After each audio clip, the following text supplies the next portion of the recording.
The Rama Mipano, the 16th century Kabbalist and Talmudist, writes in his work, Asara Ma'amarot, that the radiating light, the light that illuminated Moshe's face when he came down from the mountain with the second set of tablets, came from the leftover ink that was used to write the Torah, which I think begs an obvious question. Why would there be leftover ink? Certainly God would provide Moshe with the precise amount of ink that he needed to write a Torah. The Rama Mipano, citing the Midrash, says that the leftover ink came from the aleph of the word Vayikra. The word Vayikra in our parsha, the first word, if you open any Sefer Torah around the world and you open to that word, you'll see that the aleph is smaller than any other aleph around it. Moshe was supposed to write it like any other aleph, but chooses to write it smaller, and in so doing, merited to have his face shine. So why did Moshe do this? It says in the first verse, Vayikra el Moshe vaydaber Hashem elav me'ohel moed lemor. God called to Moshe and spoke to him from the tent of meeting, saying. Rashi notes that the root of this word, kara, precedes all oral communications between God and Moshe. It's a word that implies a gentle, affectionate way of getting someone's attention. Whenever we say Kedusha, during the repetition of the Amidah, we say a verse from Isaiah that uses this word in describing how the angels address one another. They call out to one another saying, Holy, holy, holy is the Lord of hosts. The Baal HaTurim, in his commentary on this verse, takes things one step further. He says that Moshe wanted to write Vayikar, leaving off the aleph entirely, which is a totally different word, a word that has to do with by chance, by happenstance. This word is used when God appears to Bilam, denoting a chance occurrence. Moshe, in his profound humility, doesn't want to draw attention to the uniqueness of the role that God chose him for or the intimacy of their relationship. God, however, insisted that Moshe write the aleph, demonstrating his love for Moshe. Finally, a compromise is reached. Moshe writes the aleph, but he writes it smaller than any other aleph in the Torah. I want to try to connect this to our current time.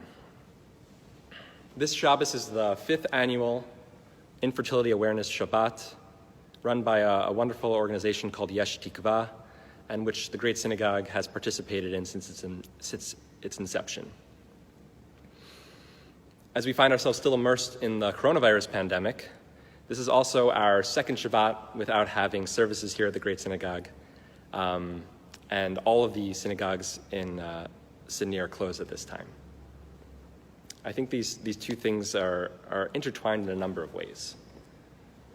With the new social distancing and isolation that's put into place, for many of the 1 in 8 men and women who face infertility challenges and who have hope in modern medicine, aiding in their dream of growing their family, this hope has now been put on hold without a clear return date.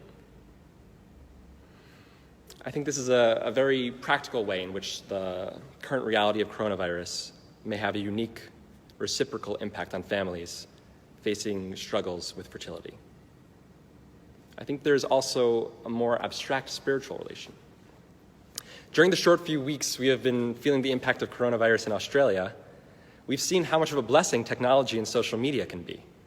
We can Zoom and Skype and FaceTime with our loved ones in spite of physical distance, and we can join together with our religious communities for Shiurim and Kabbalat Shabbat and Havdalah, despite not being able to gather in our synagogues. But the more and more social media becomes a part of our daily lives, the more we need to work to be cognizant of the ways in which it can impact other people. Social media can at times put front and center painful reminders of what one has and what others don't have. This can be true for those who are longing for children, a partner, a new job, a rich social life, and the list goes on and on. It can be very difficult for people without the things they want most to have constant exposure to those who have what they don't.